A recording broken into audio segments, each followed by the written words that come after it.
Hey, folks, thanks for listening today. I'm extremely excited to have Michael Chernow on the phone. Michael's in New York. He is very successful in many endeavors. Has been in the business for a long time. He's a co-founder of the Meatball Shop, which has 6 locations. He started a very popular seafood restaurant last year called Seamore's, which is open in New York as well. He's co-founder of Well, which is an organic wellness drink. He's host of Food Porn TV show on A&E. So he's an extremely busy guy, and he was really nice to take some time to talk to us today. So, Michael, thank you so much, man.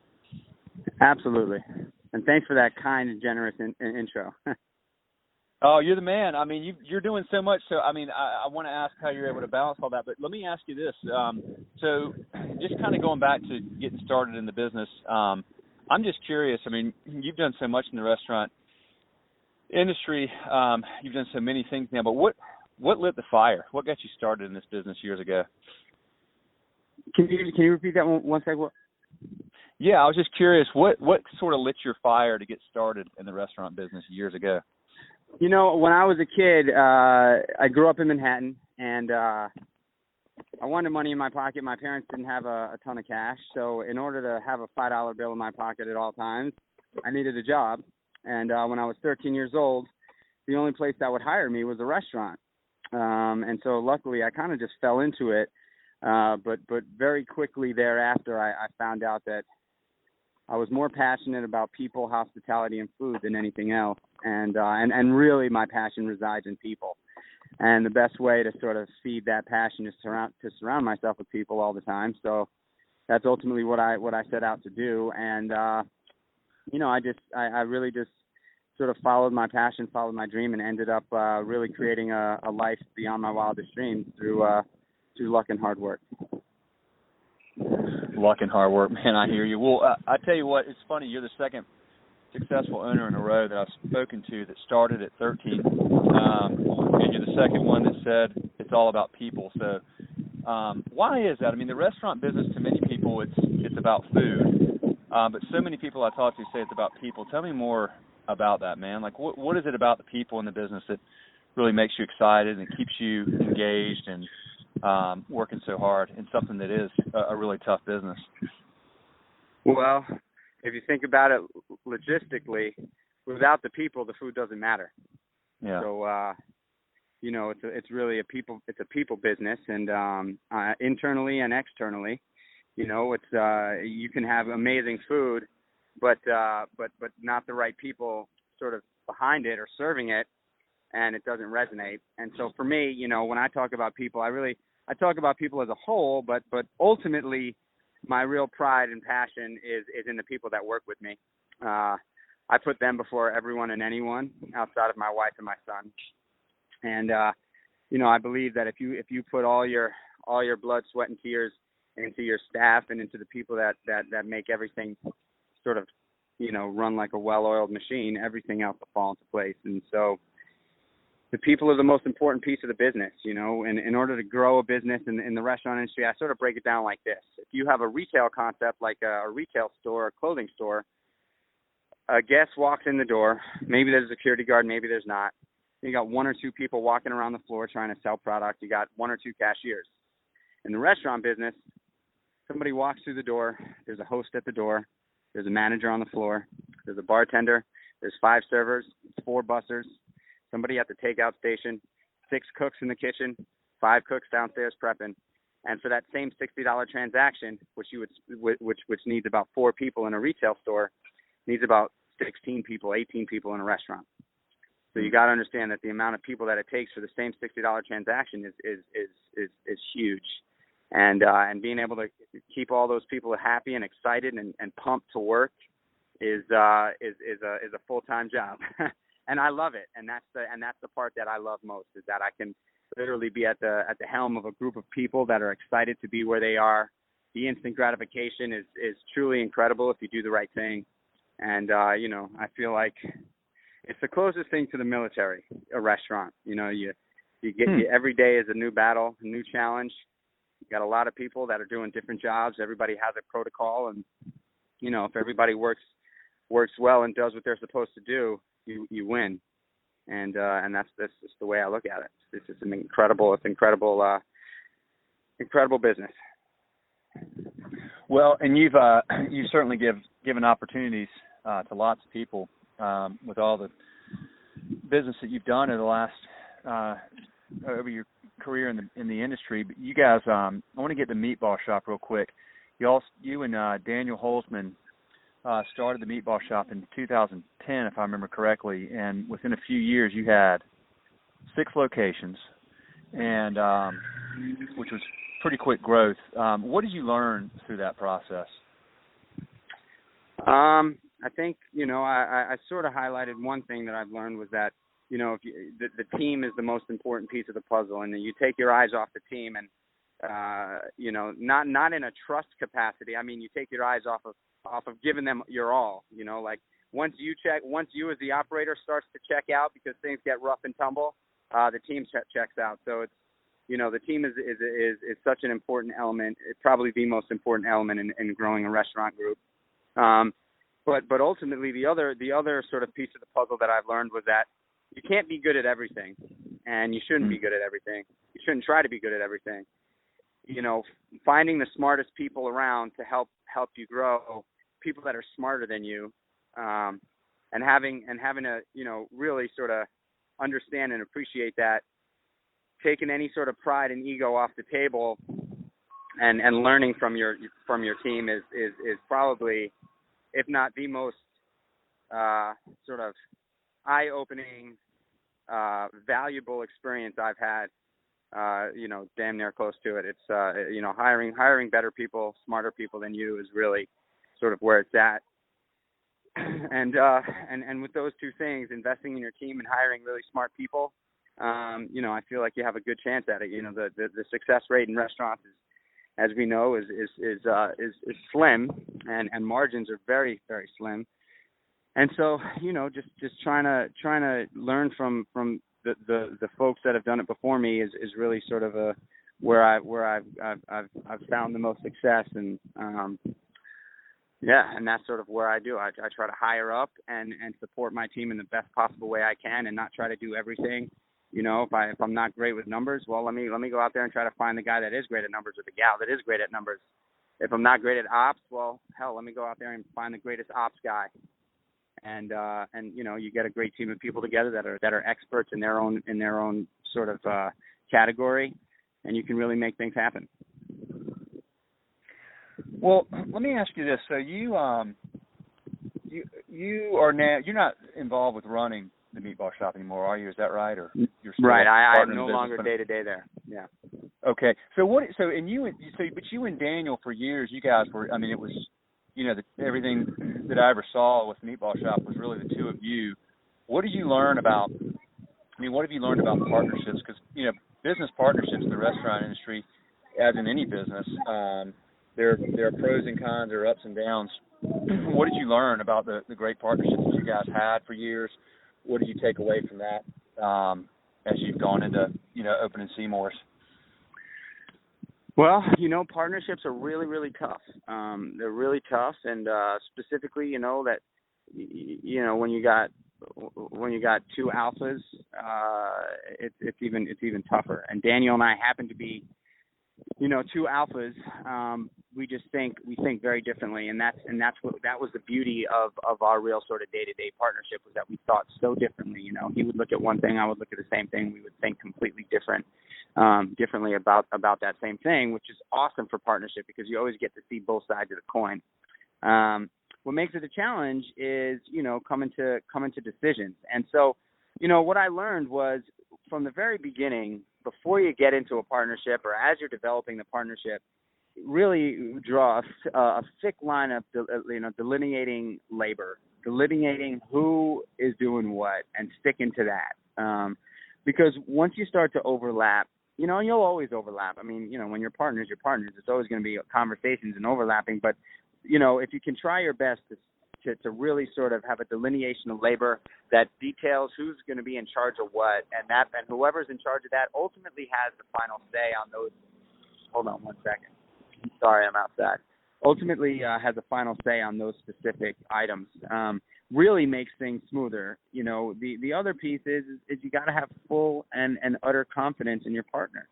If you don't have full and utter confidence in your partner, it's really, really difficult to make decisions, because if somebody's in charge of pulling the trigger on something, but the other person doesn't actually have confidence in that individual, then you're in trouble. So partnerships, it's one of those things that just really, sorry, 1 second here. I would say partnerships are probably, if not the most challenging piece of this business, right up there at the top. I've not many business partnerships in the restaurant industry survive for a long period of time, but there are some great success stories. But the vast majority of business partnerships tend to fizzle away over time, specifically when money becomes a real topic, and or failure becomes a real topic. It's like, you don't know what you got until you really succeed or you really fail. And Daniel and I went through a number of different hills and valleys, and we ultimately decided that it didn't need two captains to run the ship. And I was real passionate about seafood, so I decided to step away from the day-to-day stuff over there and have full confidence and faith in Daniel to run the business, and he's doing a fantastic job at it. It's just great. But yeah, business partnerships are hard. So I would just suggest and highly recommend having a very, very clear vision of who's doing what. Gotcha, man. So tell me about Seamore's. You started it. You opened last year, and I think you said you were real passionate about seafood. What brought that about, and what's been happening with the business? Seamore's is kicking butt and taking names, which is fantastic. I grew up in New York City, but on Sundays as a kid, I would always go fishing out in Freeport and Captree, Long Island. Every Sunday, I would get on a party boat with friends in my sports club, and we would go out there and fish. And I started looking at the ocean. I started doing some research on the ocean, and I just saw that the ocean is not in a great place. That there's a ton of overfishing. There's unregulated fishing. 90% of the seafood that comes here, that we eat here in the United States, is actually not from the United States. It's shipped from overseas. We don't know what species of fish are coming here because it's all processed by the time it gets here. And so there's just a lot going on in the ocean, arguably as bad as what's going on, or it's gotten a lot better here in the States with livestock, but there's just a ton of stuff that has to be sorted out with the way the fishing industry is the supply chain and fishing industry is regulated. So I decided that I wanted to do a seafood restaurant, and I knew that I couldn't do a regular seafood restaurant. I had to do a seafood restaurant with a mission, seafood restaurant that would allow people to learn about the underutilized species that swim local to the waters that we live in and here in New York, and also that are abundant in species count. And it was really all the fish that I grew up fishing. The fish that I grew up fishing are the blackfish and the porgy and the bluefish and the sea bass and the monkfish and the fluke and the flounder and the stuff that you don't really see on menus, but that happens to be really delicious. And so I created a concept based around those species of fish, and it was a bit of a risk because people are really not familiar with those species. But I decided that it was something that I felt passionate enough about to do, and I felt like I had enough momentum behind me with the Meatball shop to put it together, and at least get people there one time. If I was able to perform and execute on that first time visit, then I had a good chance of getting them back in, and we did it, and I opened it up, and sure enough, we're cranking away here. I've got a couple more in the pipeline, and yeah, it's really exciting. I think I'm making a stand for the underdogs, making a stand for the underdog species of fish, and I'm excited about it. Yeah, that's really cool, man. Let me ask you this. I read something. Tell me if this is accurate. I think I read that you raised like $1 million to get it started. You think that your calculations had that leaving you with $100,000 in working capital when you opened your doors, but then your lease was something like 30% more expensive than you had calculated. Is that accurate, first of all? Actually, what happened was, I was looking to raise $1 million. I ultimately did raise $1 million, but I knew that I found this location that I desperately wanted, and I wasn't nearly done on my raise but I just knew that this location was where I had to have the restaurant. So I just threw $100,000 of my own money down on the lease without raising all the money, raising about half of the money. And I just, crossed my fingers and closed my eyes and prayed that I'd get the rest of the money in the bank. And sure enough, I did. Thank God. It was, but it was a risk that I took because I just knew that the location that I had my eyes on was really sort of a pioneering location. And, I just knew that the restaurant would really thrive there. It'd be a real flagship. And I wanted to do it, and I wanted to do it so bad. I just really took the biggest risk that I don't recommend anybody do. But I did it, and it worked. Let's talk about that because you and I have actually talked about lease issues before. I mean, if you had been advising you, would you have told you to walk away from that lease? If you were talking to somebody else, or I mean, how do you know? How do you know? Hey man, this is more than I'm budgeting and more than I want to pay, but it's perfect and I got to do it. What is it? Just intuition? It's interesting. I speak to people that are part of real estate selection in the restaurant business, and there are some times where I just walk into a restaurant and I walk through the doors or of a space before it's the restaurant, and I just say, man, this is it. This is it. I don't know what it is. I don't know, but I could feel it, and so far it's worked out. I can't explain that sort of sixth sense. But I get it from time to time. I see a million spaces. I pound this pavement in New York City so hard looking for restaurant spaces. It's one of my favorite things to do, and I do it a lot. And I'd say 1 out of every 20 or 30 that I see, I get that feeling. And I do a little due diligence on it. And I don't like walk into neighborhoods that I don't want to have a restaurant in. So I typically know the neighborhood that I'm looking around in. But at the end of the day, like I just don't, I don't know. I don't know how to explain that. No, I mean, it's a tough one. I was just curious. I mean, it really is a very challenging risk, and figuring that out is tough, but I'm glad it's worked out. So let me ask you this. You opened 6 Meatball shop locations in just a few years. Was that the right pace or too fast, or what did you learn from that you'll apply to Seamore's?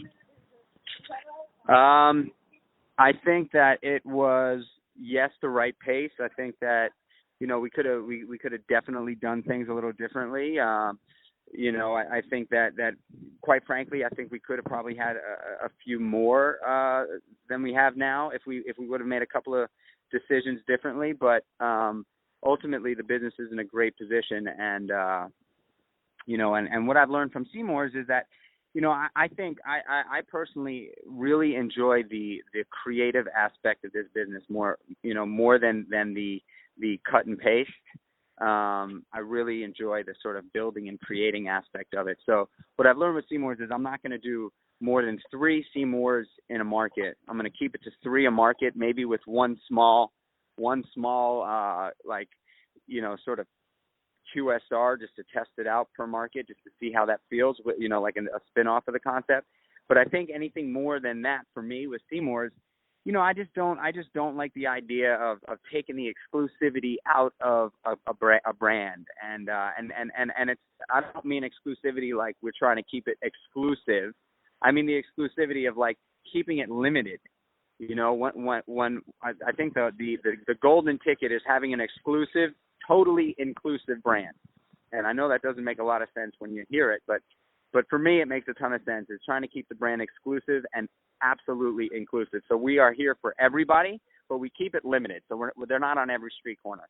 And that's what I've learned through the growth of Seamore. I mean, Meatball Shop, and now with Seamore's is that keep it to 3, maybe 4 in a market. And then take it to another market and just drive that excitement back into the brand and get it in front of a whole new set of individuals, and that's what I'm most excited about with Meatball Shop and Seamore's. That's really cool. And I guess with Seamore's, you've got big markets all up and down the East Coast. Well, really all over the coast, East Coast, West Coast, I guess, that you could tap into. So you're already eyeing your growth and new locations and. Yeah, I've got a 5-year plan locked and loaded. Good year. Good deal. Good deal. So are you raising more money for the business? For Seamore's? Yeah. Yeah, absolutely. Okay, good. Cool. Let me ask you this. How do you, because I know you've got a young son and a wife, and I know you're a very devoted family man, and you've got a lot of irons in the fire. How do you find that balance that you need to kind of sustain yourself and give yourself the opportunity to spend that important time with family while still keeping your eye on the ball at work? A lot of coffee? I think that's the $1 million question. I'm still trying to figure that out. I really am. I'm still trying to figure that out. I think I've spoken to a lot of individuals that have been doing this for a lot longer than I have, and the number one thing they say to me is don't forget about your family. This business makes it real easy to forget about your family, and or not forget about your family, but don't of course my family is absolutely my number one priority in life. And so it's really difficult, man. I hang with my son and my wife in the morning from about 5:30 to about 8:30. I take my son to daycare, and then I don't get to see him. And then I don't get to see him at night. I don't get home before my son goes down at night, and it's heartbreaking, but it's the reality of what I do. And then I get the weekends because I've been able to give myself the weekends off. So I get the mornings and the weekends, and that's sort of how I've managed it. But I believe that I've got this 5-year plan with Seamore's, and this 5-year plan, I'm going to give it 150,000%. I'm going to go as hard as I possibly can. And take the temperature in 5 years and see how well I've done. And I want to be the coach of my son's sports teams. I really want to be at dinner every night talking about school. I want to be that dad. I want to be the dad that I didn't have. And so that is so important to me. And so I think that the more I focus on getting these next 5 years really sort of in line, so that I don't have to be the 60, 80 hour a week guy anymore. That's my goal. That's my plan. Man, I love it, and I'm sure you'll get there when you have such a clear focus and relentlessly pursuing that. That's really cool, Michael. Let me ask you, what advice do you give people that come to you and say, "Hey, I admire you. See that you've done a lot of really good things. I love the business too. I want to get into the business." What are some of the important pieces of advice you pass along to people that want to emulate what you've done? I think the love of the work is obviously the most crucial. I would go as far as say I'm addicted to it. I'm addicted to the risk factor. I'm addicted to the excitement of giving something a try for the first time. I'm one of those guys that sort of just jumps off the cliff first. And so, I typically say, if you're really interested and it's a business that you've been working in for a long time, you just got to put a business plan together and go at it as hard as you possibly can and put it in front of as many people as you possibly can. And once you get one person to want to hop on board with you, you got to let go of what you're doing, because if you're not diving in 100%, it's just not going to happen. And people are typically a lot. People talk all the time about, I want to open up a restaurant. I want my own place. I want to open up a bar. And it's not a talk business; it's a do business. And so, it's scary taking that risk, but you got to get there, and the only way you get there is by taking that risk. And then once you've taken that risk, you got to invest money in the right place, which is, in my opinion, today in this super competitive market, you got to invest in a publicist. And the only thing a publicist can help you do is to tell your story. So you got to have a story, and you got to have a story that people want to hear and that you know how to tell really well. And so, it sort of works out that way. You got to make a decision to get out of your comfort zone and do it. Once you get out there and do it, you got to get a publicist. Once you get a publicist, you better have a story, because that publicist is going to be out there to tell your story, help you tell that story, and hopefully people want to listen. And I think the business of business is storytelling and relationships, and it's you never know who you're talking to. So treat everybody kindly, treat everybody the same, and with passion and integrity. And I've had conversations with people I've no idea who they were, and before I knew it, they were people that wanted to be in business with me, and huge assets as I grew in my career. So I really think the biggest piece of this is probably the story. We are in the business of telling stories. Meatball Shop is a story, really cozy, warm, comforting story, and Seamore's is sort of like a heroic kind of story that people get excited to hear. And every time they come into the restaurant, they get a little bit more. They get another chapter of it, and I believe in that wholeheartedly. So have a story, know how to tell it, get a publicist to help you. Take the leap of faith, because it's definitely it's one of those things, and invest in your team 100%, sort of like what we started this conversation out. If your team is your number one asset, you put your guests before your team, you're in trouble. You got to put your team first before anything and everything, and just keep your eyes on the prize. If you worry about your competition too much, it's worrying about what other people got going on as opposed to what you've got going on as well. So I learned that early on when people started to sort of take the Meatball Shop concept and have their own iteration of it. Daniel and I started to worry about the competition and say, oh no, what if they're going to do it better than us? And what we learned was any minute we spent thinking about the competition was a minute we were not spending thinking about what we're doing well. So yeah, it's a bunch of advice, but that's sort of where it goes with me.